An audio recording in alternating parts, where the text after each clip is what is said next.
Hello, what's up mga kasok? Ito na po si Boys Joke nyo, nagbabalik po. Pasensya na po, hindi po ako nakapag-content this past few weeks, almost 2 weeks ata. Yan kasi sa kadahilan ng medyo busy po ako sa umaga kasi nga nagbabantay po ako ng aking baby, linis ng bahay, so hindi po ako nakapag...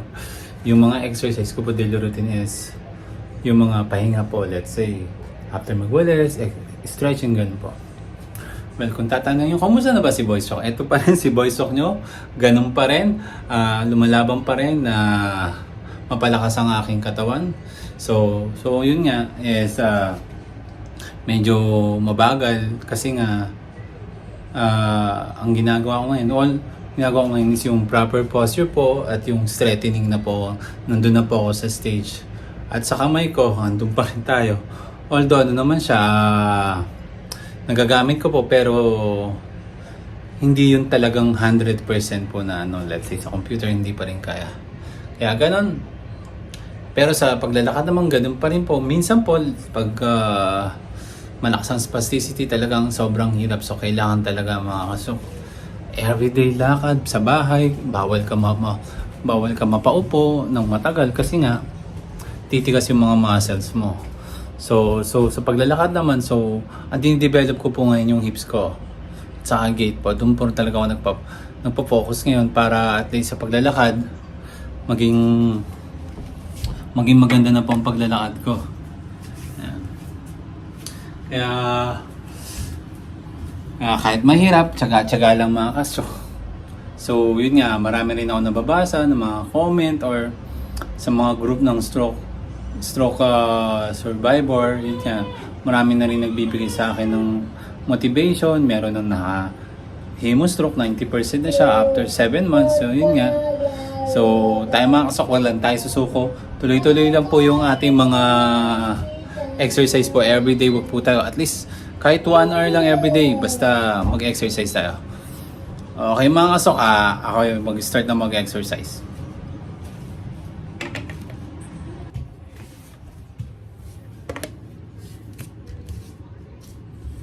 So mga kasok, ito po yung ginagawa kong yung mga eto, walang oras to, lagi ko siyang ginagawa. Yung shapes po, ini-stretch ko po lagi. So I'm doing this is ganito lang. 1 minuto. So yung hips, eto, ini-stretch ko siya. So para po yung mga muscle hindi maging mas shortening. So mas stretch siya na mas stretch siya. Yan po yung pinopokus ko po ngayon. Kahit nanonood ng TV. So ginagawa dito 1 minute po. Kasi napapansin ko pag naglalakad ako, medyo hindi siya umaano, tag dito. Yung parang maikli yung mga muscles dito.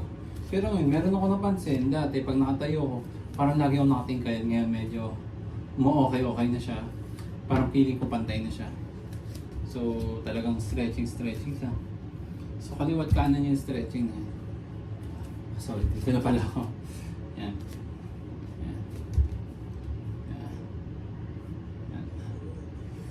1 minuto yan.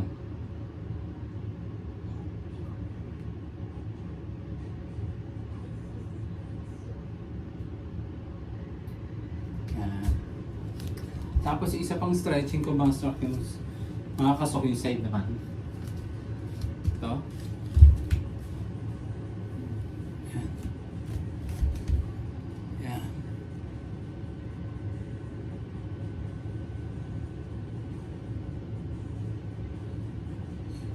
Sa 1 minuto yan, left and right po. Ayan mga stretching ko.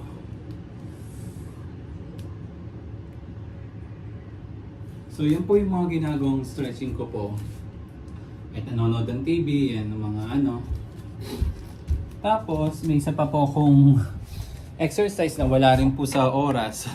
Yung hip abduction naman. I don't know kung anong tawag dito. Wait lang. Okay. Ito naman, ginagawa ko ng 20 repetition lang. Kung kakayanin nyo na mas marami, mas maganda kasi para masana yung hips nyo. Pag sa paglalakad, makikita nyo improvement para Papansin nyo na gumagana yung lakad nyo. Yan. Basta proper po. 2, 3, 4, 5, 6, 7,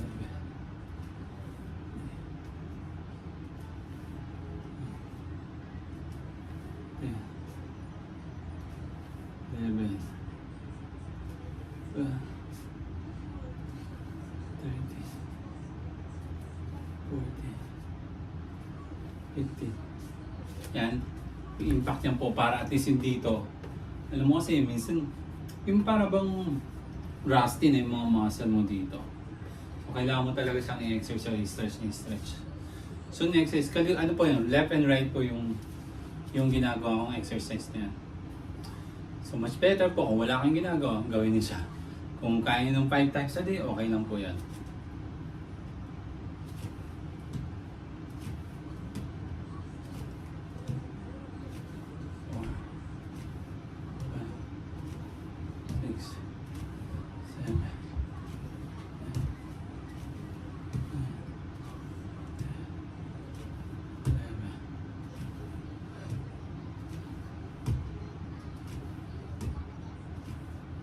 Yan. So ito po, kung kaya po, basta po 3 sets po siya. 3 sets kung 10 to 15 repetition po each side of the left arm. Left feet pala. Sa kamay ko mga ka-stroke, ito po yung struggling ko. Doon ako close open ko siya. Gaganyan ko siya. Pero pansin nyo yung lalaki ko. Yan po. Tumitikong ko siya. Yun ang hindi ko po alam. So, kailangan ko talaga ng professional advice sa mga physical therapist na advice po.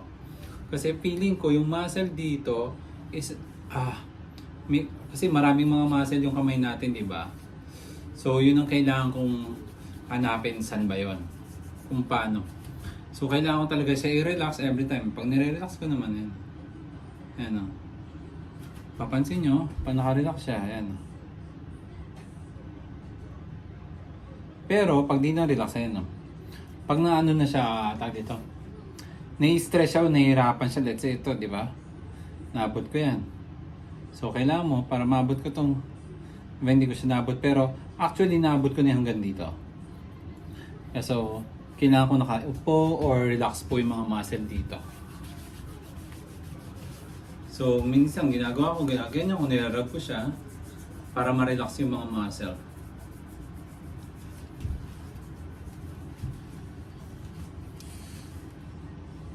So, another thing po mga kasok, isa pang exercise yung squat. So, nag-i-squat din po mga kasok.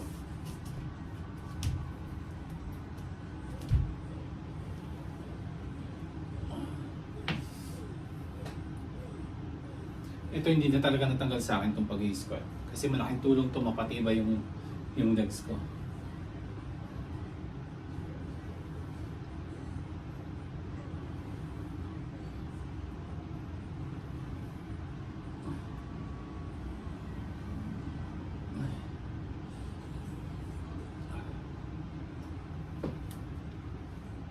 Three sets din siya sa akin. Ano siya bale? 15 repetition per set. Yan. Ang kaganda, ang improvement ko din sa akin yung arm swing ko. So dati kasi hindi ko siya nasiswing. Pag nasiswing ko siya, na ano to, parang nawawala ako sa focus. So ngayon, at least, nagkaroon po ako ng improvement sa arm swinging ko. Sa ngayon, hindi na siya pilit. Lalakad ka. So, natutunan na ng utak ko. Yan. Ba? Kaya kahit dito sa bahay, kilos ako ng kilos. Walis dito, alis dito, alaga ng bata. So yun yung mga ginagawa ko. Kaya ubos din yung oras ko mga kasok. So, hindi ako nakapanood masyado ng Netflix din. Isa pa sa ginagawa ko, ito. Ano to, yung para sa mobility to ng aking paa. Pansinin niyo. Ano lang naman siya? Para lang masanay. Yan lang. Yan, ito yung affected ko. Yan. Yan. Yan. Yan. Mas kaliwa. Yan. Yan. Yan ang mga ginagawa ko. Para at least yung hips ko rin is masanay siya sa movement. Another thing ito is yung forward, backward ng affected. Okay? Okay? So, 1, 2, so, yan. Para masanay sa pag naglalakad kayo, masasanay siya. Yan o. Masanay yun, di ba? 2, 1, 2, yan, di ba? Papansinin niyo ito, di ba? 1, 2, pag may problema kayo sa hips, matigas yan. Mahirap. So, hindi gaganda yung lakad yun na parang normal na naglalakad kayo, di ba? Ayan. Lalo, matindi yung spasticity yung mga stroke. Ang ginagawa ko, yun lang. Isa pa. Ito naman is lateral movement. Yan. Gawin nyo pag nasa bahay kayo mga kasok. Do this lateral movement. Yan. Yan. Yan. Okay. Ang isa pang ano ko, yun nga, yung backward ano. Yung mga ginagawa ko pag nandito sa bahay. So yan lang yung mga aking everyday na ginagawa para ngayon sa aking I don't know, aking stage of recovery para sa proper posture and sa kamay po. Yan.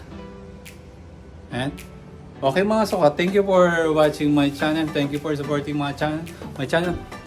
Kung meron po kayong suggestion para mapabuti po yung aking mobility, please comment down below. Eto nga po ulit si Boy Stroke nyo.